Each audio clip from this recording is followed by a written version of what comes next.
Hey, beautiful people. We are back again for Big Brand Small Business. We are talking about FedEx again, this revolutionizing logistics company. And we talked not last week, but the week before about this fabulous brand, who owned it, who started it, where they are today. And it was very interesting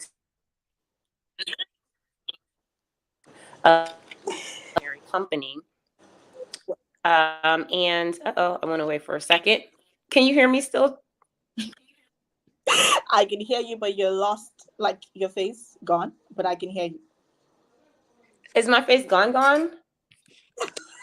Yes, but I can hear you. How? Why does this happen? Why does this happen when we go live? It never happens behind the scenes, but when you go live, it's like the whole app want to act funny.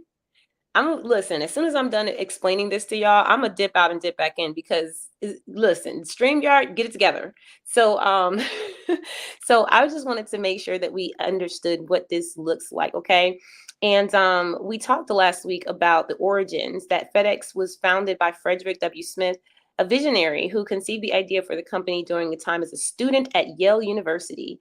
And his idea came from a term paper that he theorized a system that could ensure overnight delivery of time-sensitive documents, parcels, Yep. and it was very a radical idea for the 1970s. Delivery systems were slow, they weren't reliable, and his concept really did center around a what they call a hub and spoke model, where they allow the efficient packaging, sorting, and rapid distribution. Now, that came from a freaking term paper. So I want us to dig a little deeper into this because as we were talking, TC, last time, we talked about the milestones, the birth of FedEx, how he founded it in Little Rock, Arkansas, and that they had, financial struggles too in the beginning. And then they eventually relocated operations to Memphis, Tennessee, where they would be able to thrive. So those challenges he had in the location he was in, he did not allow that to stop him from expanding and growing with his business. He pretty much avoided the limitations and decided to make a move. And then in 1973, he launched an overnight delivery service. So after he decided to move, he had to expand and do something a little different. So that overnight delivery was actually an innovative service that became the hallmark of the brand, and it revolutionized the logistics. So I want to stop there because FedEx in 1994 ended up rebranding. But some of the challenges that we talked about last time over the years, that despite their groundbreaking innovations, FedEx faced all kinds of challenges. And one of the major hurdles was their operational costs, the scale, complexity of maintaining a fleet of aircraft, ground vehicles, employees globally, right? And I think that this is something that happens a lot in our companies too. And I really love the fact that we have examples, like like Mr. Smith here, we can actually look at how he took all of his passion for what he wanted to do, his knowledge for what he accumulated about the economy and the market, and then applying that to that brand so that people can get results. And this is what I see in this brand. They were giving people the results that they needed at the time that they needed it, even though they didn't know how to get those results. So I want to stop there, TC. I'm going to pass it over to you and fix my face on here. But yeah, I would love to hear your feedback on that. And then we'll get back into you guys, ask your questions in the comments, and we would love to share. Okay, so personally, I admire the beginning of this brand. I admire the beginning of this brand because earlier when we had this conversation, yes, this is like the second time we're having this conversation because this brand is different. It's different because of its humble beginnings, because of the fact that I feel like out of all of the brands that we have taken interest in, under the big brands, small brands, this particular brand FedEx has been like it's been different because I mean Frederick literally decided to get on this project. Yes, I call it project because it wasn't initially a business idea. It was just It was his term paper that he was bringing to Fusion, you know. And personally, for me, I would be like, it could be like a 50-50 thing, right? Would it work? Would it not work? And when we think about it, he started off as a student. He started off with an idea and he made it into a full blown multi-billion. Okay, I don't know how much they're worth right now, but I'm sure they're into the billions already, right? And I'm very sure that they are everywhere. I mean, they're across board. Now, the question is, what was the intention? What was the motivation? And I believe that this is a place where so many of us find ourselves. You know, we all start from an idea. We all start up for something we believe in, because he so believed in his term paper.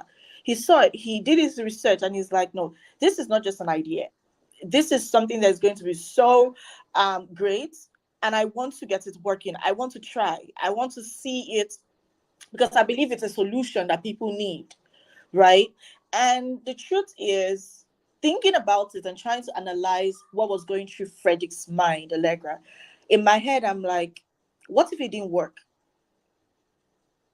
I mean, what if it didn't work? You know, that's one question so many of us ask ourselves. Oh, we want to do this business. Oh, our minds are telling us, okay, you know what, this business is something we need to do. People want us, people need us. But there's this other side of our minds telling us, what if it doesn't work? Now my question is, how do you know if it will work and if it doesn't work, if you don't give it your all, if you don't give it your 150%? Now, today we're going to talk about the half side, because we talked about a good number of things when FedEx, its foundation, how it was launched overnight and all of that, few weeks ago. Now, today we're going to be talking about the branding section, the challenges, what they had to go through, what their brand really stood up from, and how they've been able to sustain that brand. I mean, it's amazing when I think about it. But I want you, while you're listening, to work with us on this so that you're able to see the transition, you're able to see the transformation, and you're able to understand that whatever you have currently might start off as, it could start off as an idea. It could start off as maybe it wouldn't work, but you would never know what would work and what wouldn't work unless you put in your all, unless you put in your 150%. And while we think about Frederick's disappointments, Frederick's obstacles, Frederick's wins, we should try to picture ourselves in these positions. Picture ourselves, in all of the falls, and then ask yourself one simple question. Where you currently are, the business that you've been stalling, the business that you've been waiting for the perfect time, are you the reason why you're yet to grow? Are you the reason why you're yet to scale? So I just want us to think about that while we, hop into this conversation, and why Allegra, breaks down the challenges, the marketing analysis, the branding, and what you should take out of FedEx, entire business plan today. Over to you, Allegra. Yeah, I hope you can hear me good now. Awesome. So here's what I love about that, TC, is that, we look at businesses as though they are like the model of something that we can't be like, right? Like I've heard this before.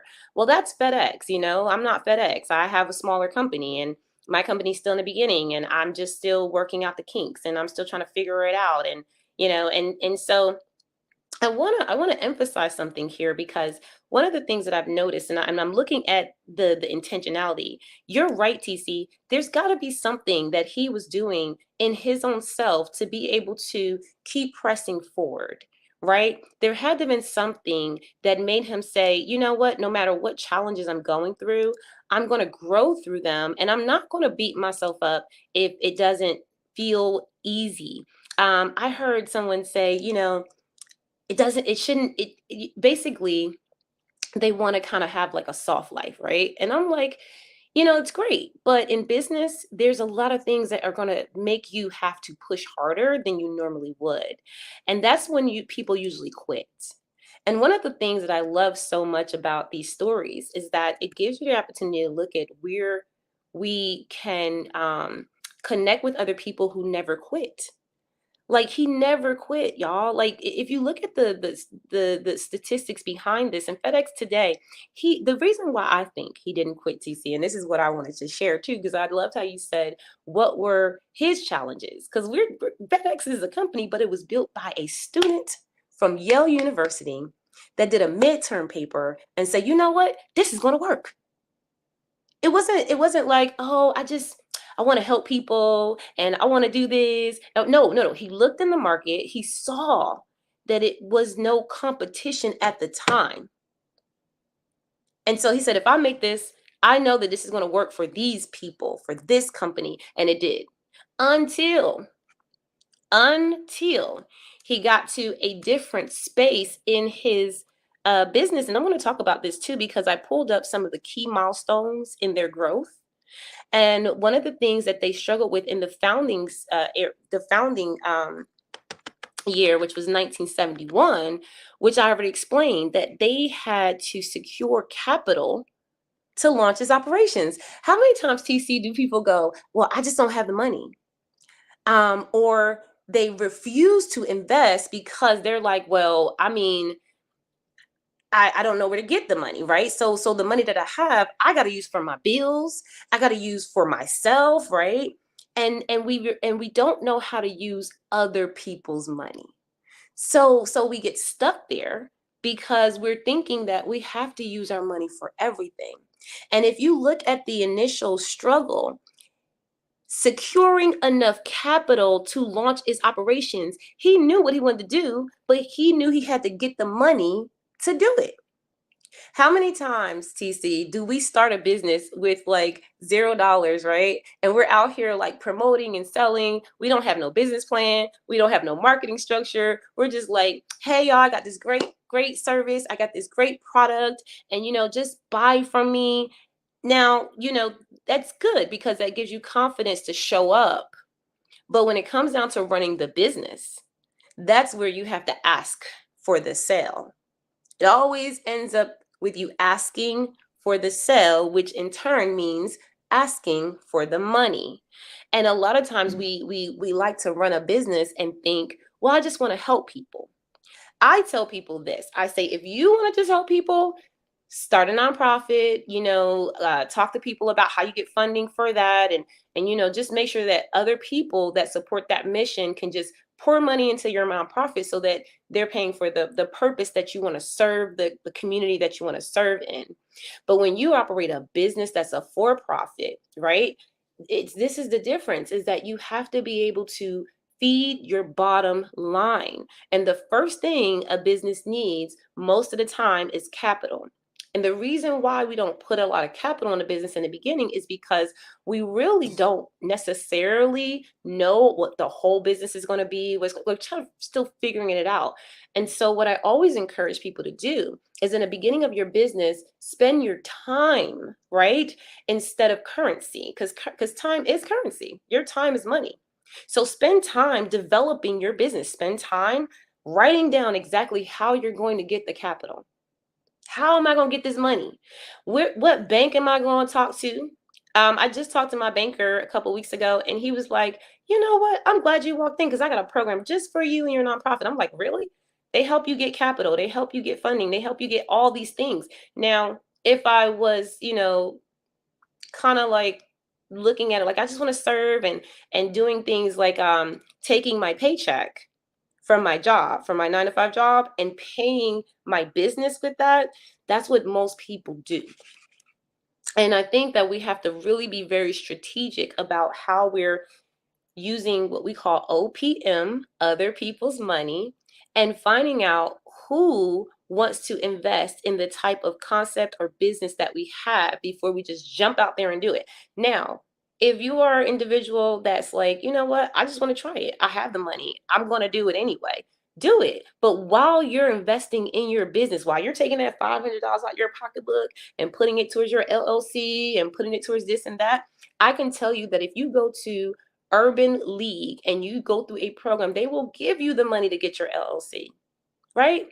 If you go to SBA and you get your business plan done and you get a mentor and you work on that thing while you're working your job, don't pull out $1,000. Get $1,000 as a loan, right? There's so many different ways that we can leverage money. And I think that sometimes when we look at these things, right, he learned from his struggles. He went to launch his operations and he didn't have enough capital, but he invested his personal fortune and sought out venture capital funding to sustain the business. That's how he was able to relocate. He didn't say, okay, I'm just going to take a chance and Lord help me. And I only got $5, but it's going to come, right? He didn't do that. He said, how do I secure this money? I'm going to take my money and I'm going to go after other people who also want to invest, venture capitalists, because he knew the value. He knew the value of his business. And that's from him actually establishing that business plan, understanding where it fit in the market, understanding who needs it, which was those ideal clients, and then telling that to someone like a venture capitalist or an investor and saying, hey, listen, this is going to be big. Do you want part of it? If so, let's negotiate, right? Because I need your money and you need this product. So I'm going to stop there because I think sometimes, TC, we get so caught up in how we feel about business that we don't look at the component that business requires you to be a different person sometimes and to ask for things you normally would not have in order to make sure that that business is thriving. What do you say about that, TC?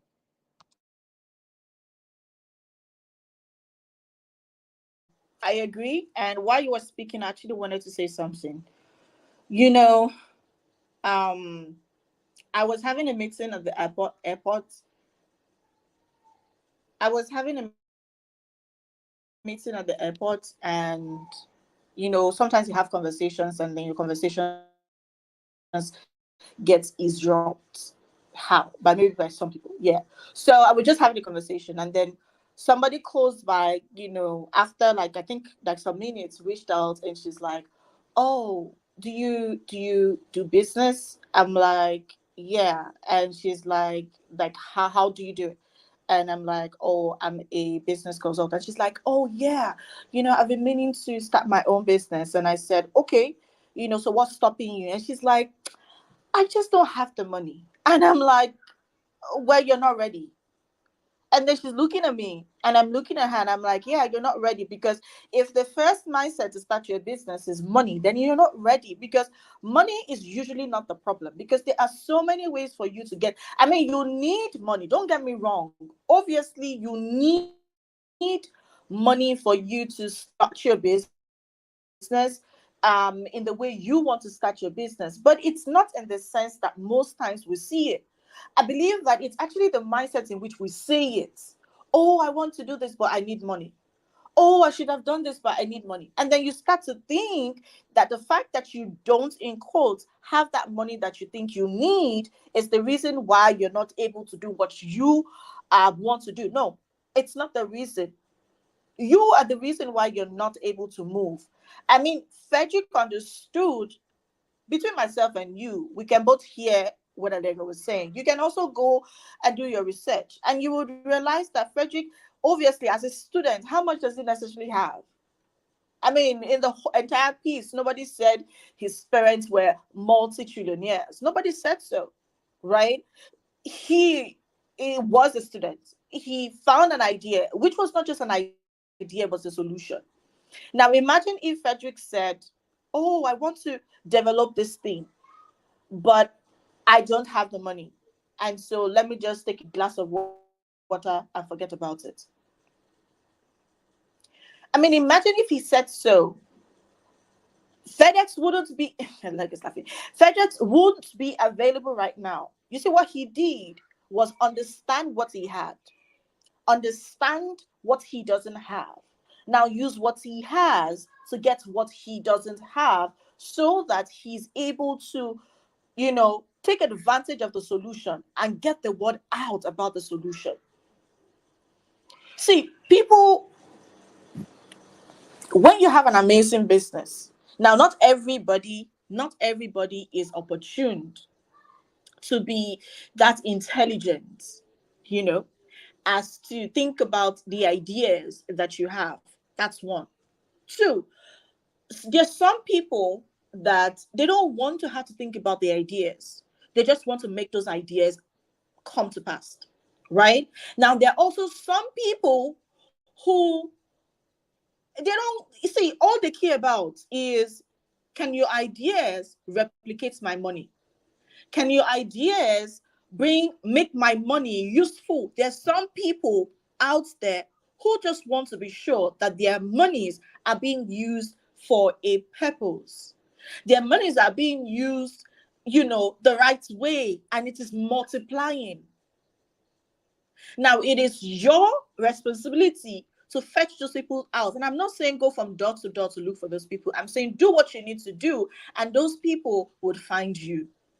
So that excuse where you keep saying, "Oh, I don't have money, and so I'm just going to take a sip of coffee and just, go back to my whatever, or go back to my boring life, or go back to my frustrating life, or go back to my idea as to, okay, you know what, because I don't have, or because I don't, then you want to do something else, right?" And I feel like that's why Frederick is a good example of so many of us.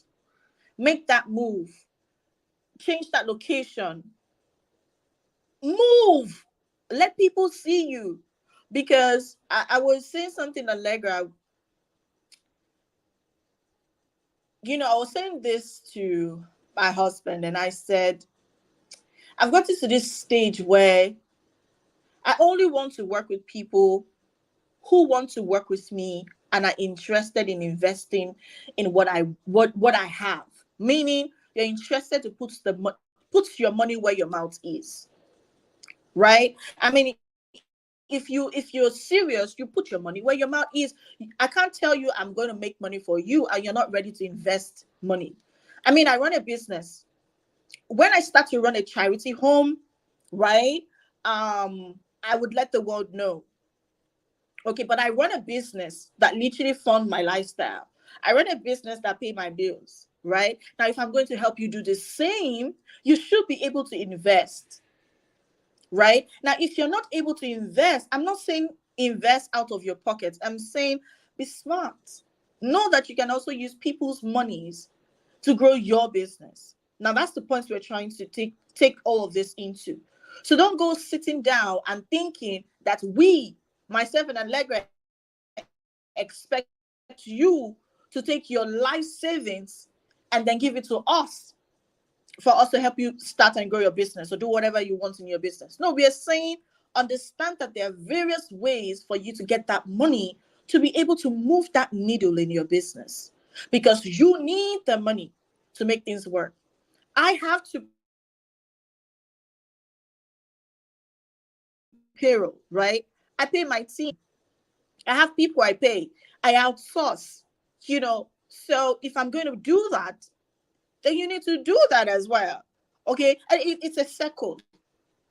Now, let's not make money a determining factor to slow the growth that your business is envisioned to have. I'm going to pause right there because Allegra be like taking notes, and I can't wait to hear what she has to say. But that's what I want to leave you with.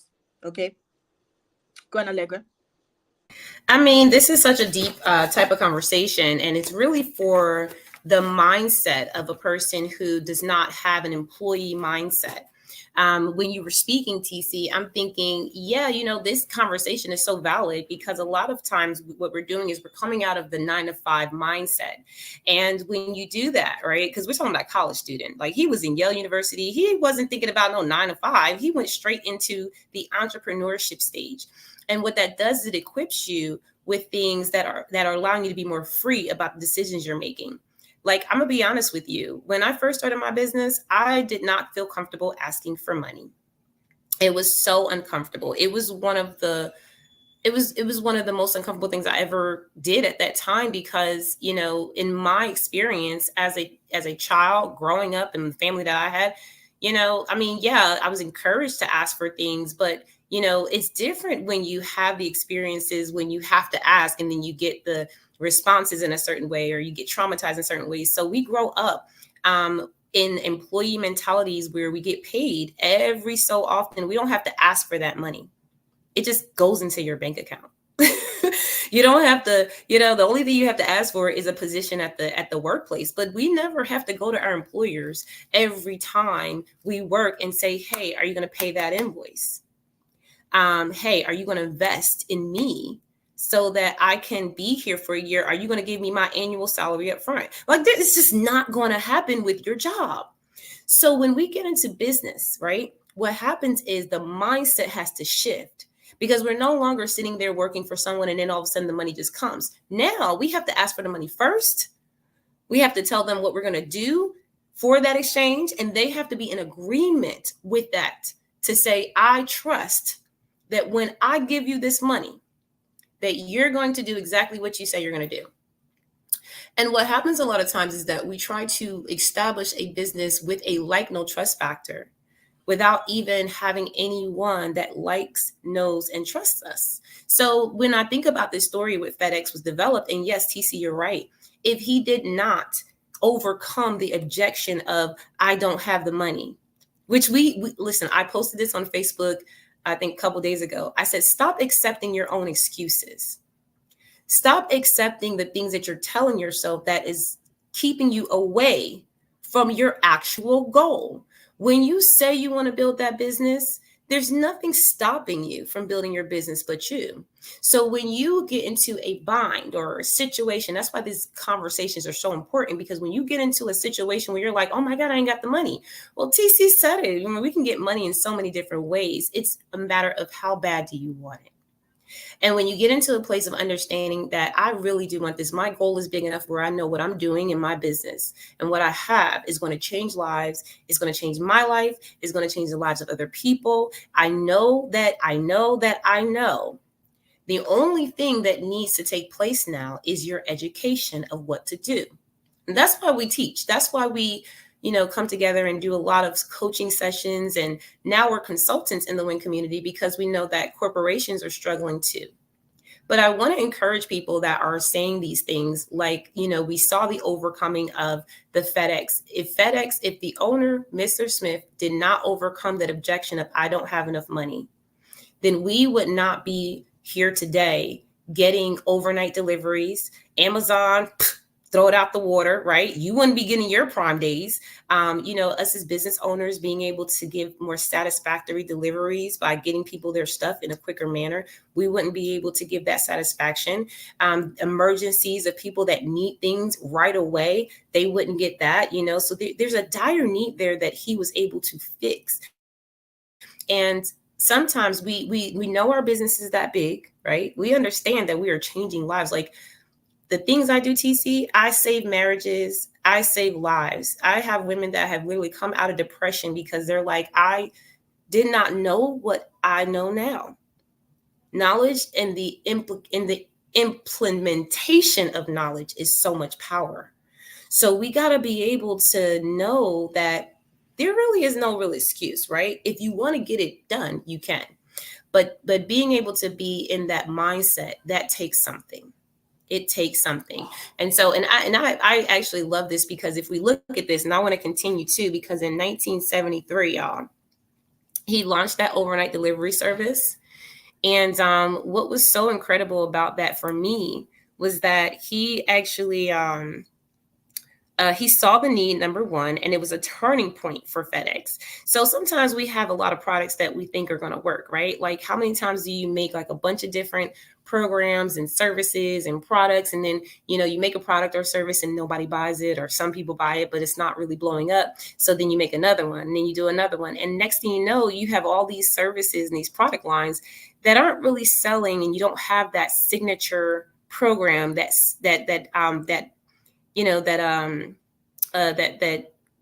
featured item or product that everybody wants. But when he launched the overnight delivery, that service was primal. FedEx delivered just 86 packages to 25 US cities on the first night of its launch. On the first night, they delivered 186 packages to 25 US cities. But listen to this, okay? The overnight model quickly caught on with businesses that relied on time sensitive deliveries, such as legal documents, medical supplies, financial transactions. And so the focus on speed, reliability, and guaranteed next day delivery set FedEx apart from any other logistics company. And the demand for its services surged, right? So we got to look at that too, because their company, that core model, it revolved like around centralized packaging, sorting, routine operations in one single hub in Memphis. In one hub, he didn't have to expand out to all these different locations. He did it from one place. And the packages would arrive at the hub from across the US to be sorted and dispatched to their destinations overnight. And it said that it allowed for significant operational efficiency, and it made FedEx the first company to offer nationwide delivery services at scale. And I want to stop there because listen, we're not going to be talking about FedEx after today. We're going to switch over the momentum to a new subject next week. But I just want to really, really make sure that we're covering as much as possible in this one, TC, because I really love this story of how this signature service, which we still use today, is something that he didn't change and say, okay, well, that was good for a while. Let me do something different. Because honestly, this is what I think. I think the consistency of him being able to say, okay, we launched the overnight delivery service, that signature service, and just tweaking it and working it and making it better and better and better over time. I think that is what made it gold. Because sometimes we get like really excited because we have a launch and then like maybe 100 people buy, right? Because they had 186 deliveries in their first night. And say, for example, weeks after, they don't get as many, right? Like the momentum is gone. And that's what happens a lot of times in business. The momentum leaves. And then we go, oh, it's not working anymore, right? We go, oh, they don't need it. I don't know if that happened. But if it did, it would have been detrimental if he would have stopped, right? It would have been detrimental to the world if he would have stopped because he had low sales one month. So I want to make sure that we understand that this consistency measure really did allow us as a whole in the world to leverage our businesses too. And so it's more than just money. What you're doing, what we're doing is more than just money. It means that someone later down the line gets to live a better life. And I want to emphasize that so much because when we get so caught up in the money of it, which is just a tool, a piece of child money, that's money, okay? Piece of paper.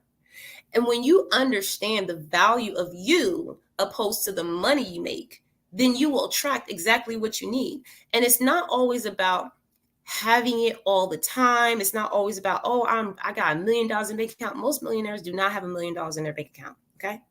Those are assets.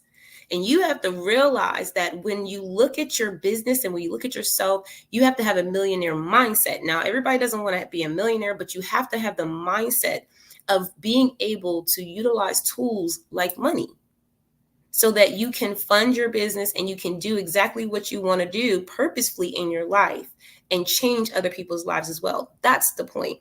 And so he did such a great job of just, finding the venture capitalists that are going to want to spend their money on his business. He did a great job, but it all started with a term paper.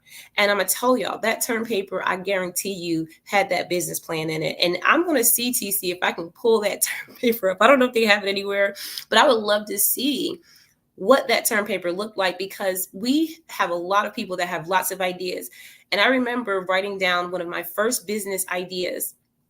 And I wrote it down in a notebook, and I had all this stuff that I was so excited and right. And then the momentum died when I actually had to build the business because it required so much of me. It was like, oh my God, I got to get money. I got to get funding. I get a building. I don't want that. Right. So a lot of times the business plan allows us to decide if that's even what you want. Because if you start it and you just start doing it, and then you figure out 6 months down the line that that's not what you wanted, unfortunately, you've wasted 6 months. And we don't want to waste time. And so, a lot of times, the reason why we're hopping and skipping on ideas and plans and all these things that we think we should do is because we have no structure. And so, TC, I'll release it over to you for, the end of this live, so you can share and tell me, exactly what you're thinking about this, because I believe that as we have been going through this series and listening and talking about these big brands, they started out as small businesses like us, and they still are somewhat in a way, because the mindset is really wrapped around the people that they serve. And I'm just going to end there.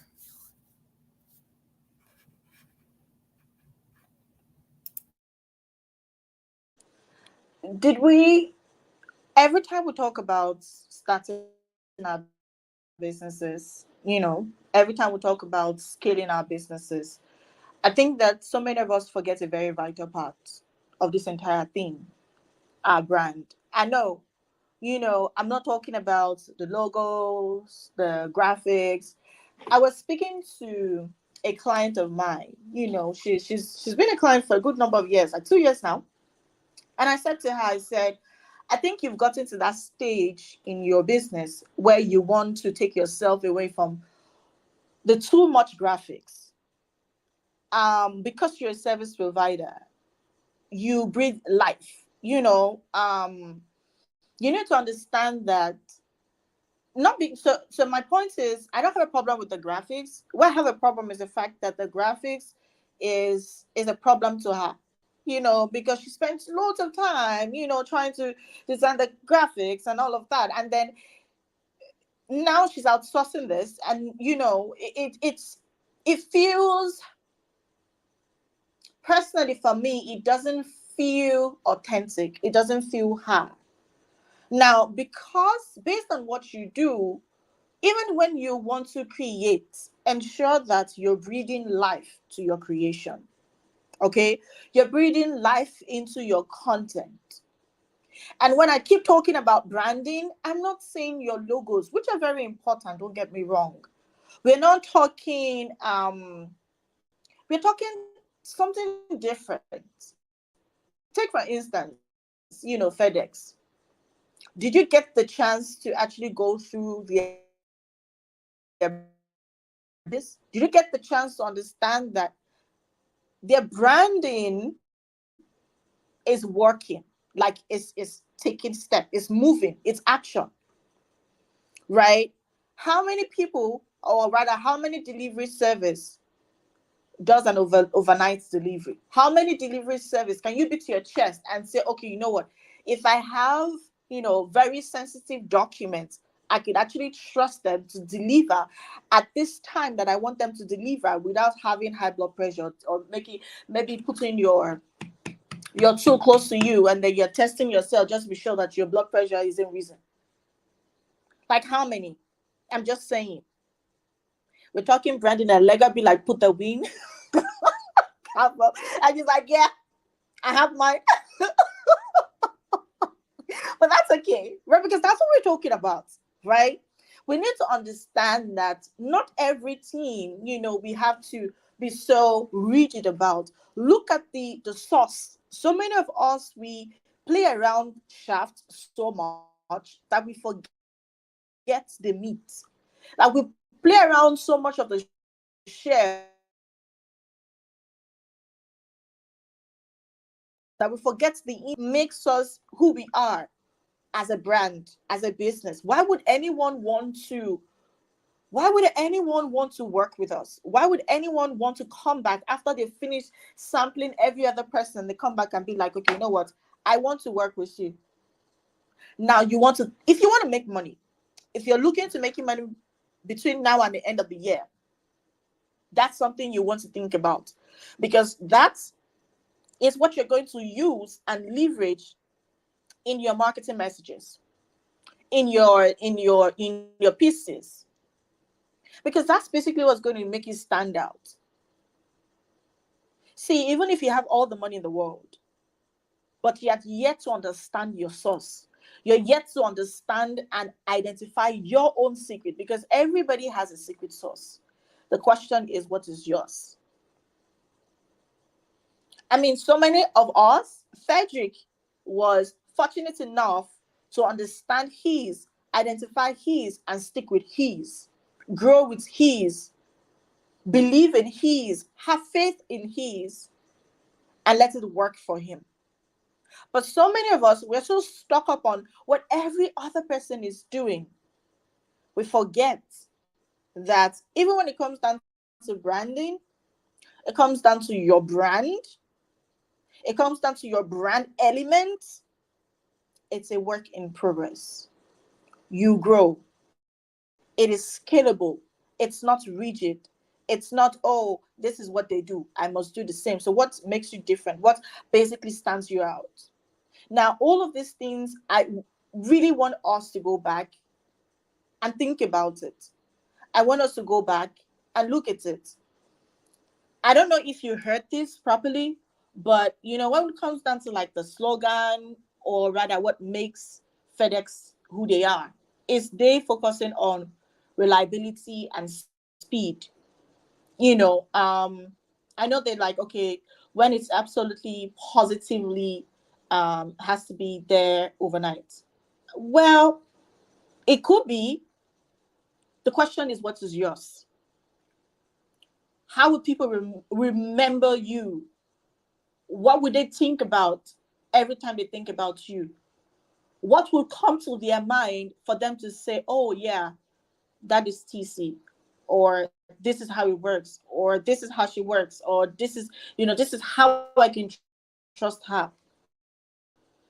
So many people just might be doing what you are doing, but they can't necessarily do it how you're doing it. And I'm not saying that this would give you $1 billion overnight, but I'm saying that this would help you stay in business for hundreds, thousands. Now, when everyone is falling apart, you're staying strong, you're scaling, you're growing, you're exceeding your own initial um initial goals, and it's a work in progress. Okay, and we want to be very intentional. FedEx didn't start where they are right now. They had a beginning. You should also be happy at your humble beginnings, because that is a yardstick for you to tell a story.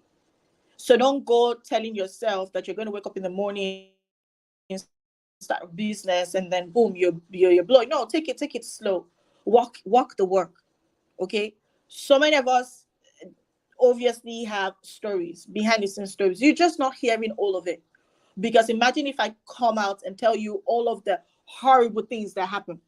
Girl, you're literally like closing up social media and be like, oh no, there's so nasty things happening. Everyone is suffering, bad things, blah, blah, blah. You will get so frustrated. You will be like, oh my gosh, nothing good is happening in this life. I need to go and do something else. No.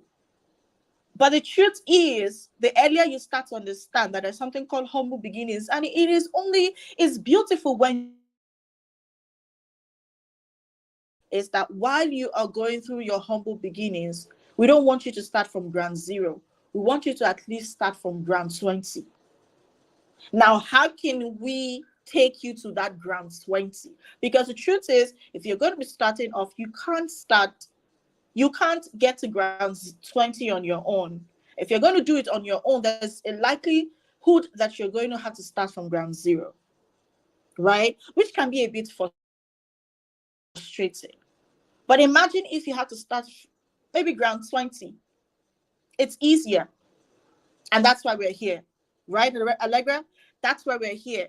Now, we're not telling you that we're going to make things perfect for you, but we are saying that we're going to ensure that you enjoy owning a business, that you are proud when somebody say, do you have a business? You'd be like, push your head up and then, make it set, and you'd be like, yes, I own this business. Why? Because you're proud of your creation. You're proud of your business. You're not only able to grow, you're able to see the progress. You're able to see the transition. You're able to see the transformation. Okay. And we are saying this to you because we also have our humble beginnings. I mean, we also have phases we're passing through right now, but we're here. We're still in the business. And that's what we want to do for you. We want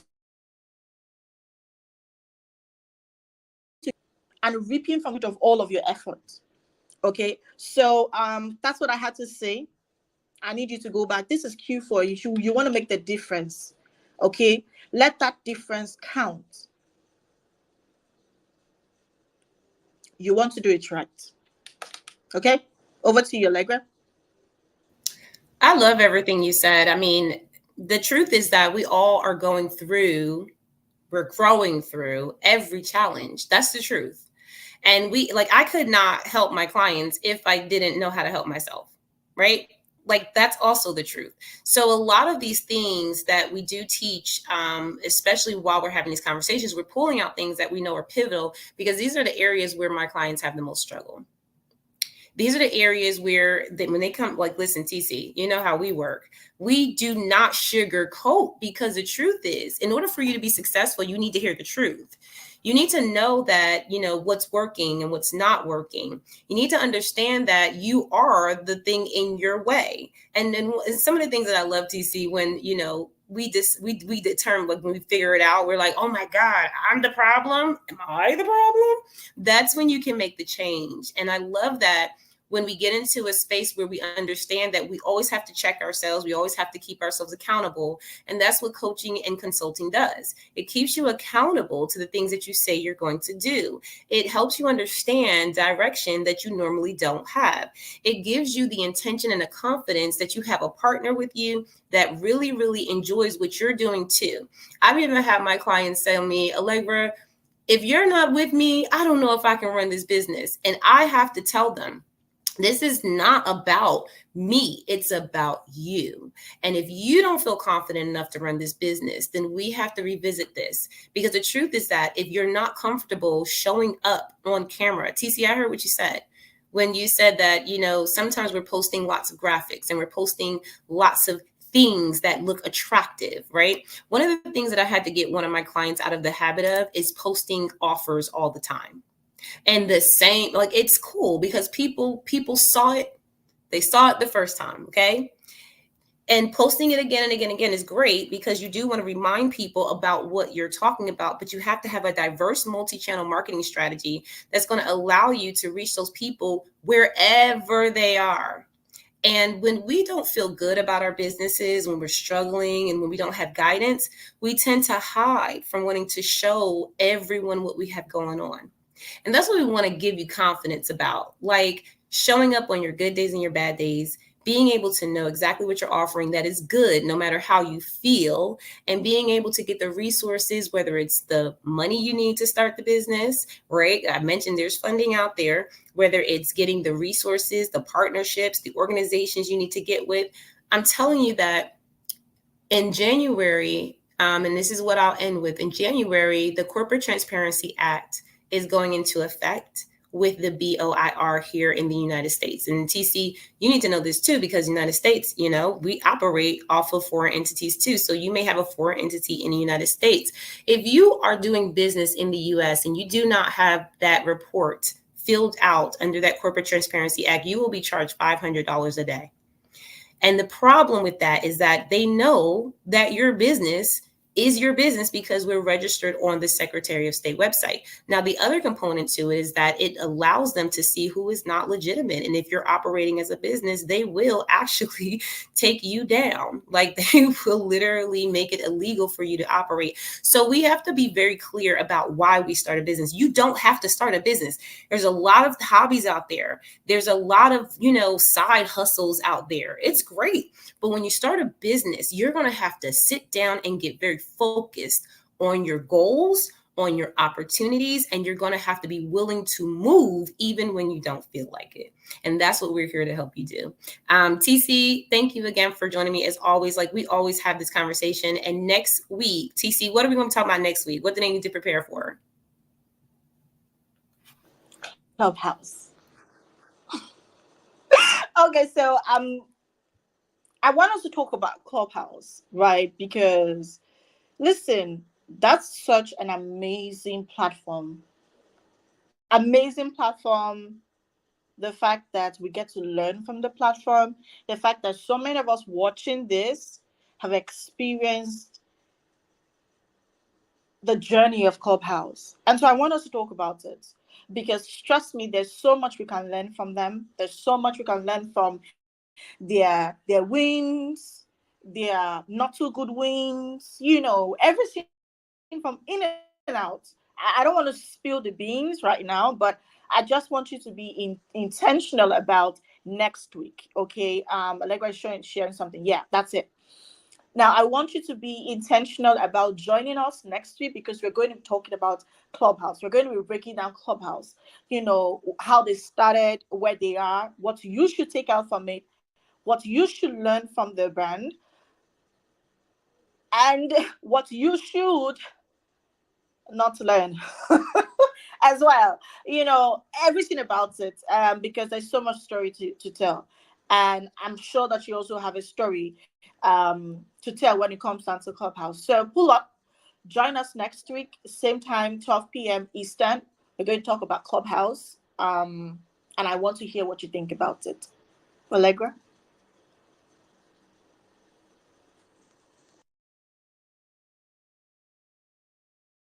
Gosh, yeah, I had to take that screen down because I was getting all excited.